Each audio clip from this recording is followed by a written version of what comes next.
oil cooler bolts.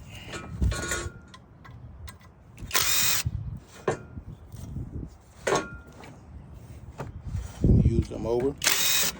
And also, we got a bolt down here for the, I think it's the, for the oil pressure sensor. Okay.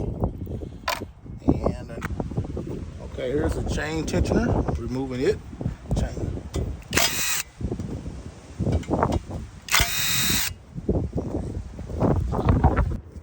Okay, tighten down the chain tensioner bolt. All right, stop it here.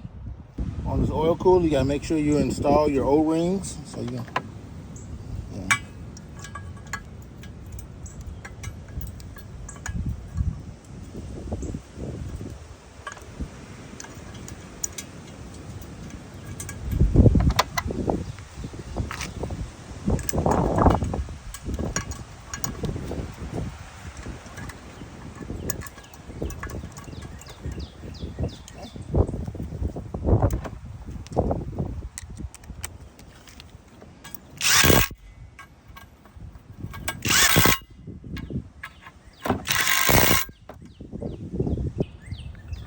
Oil control pressure.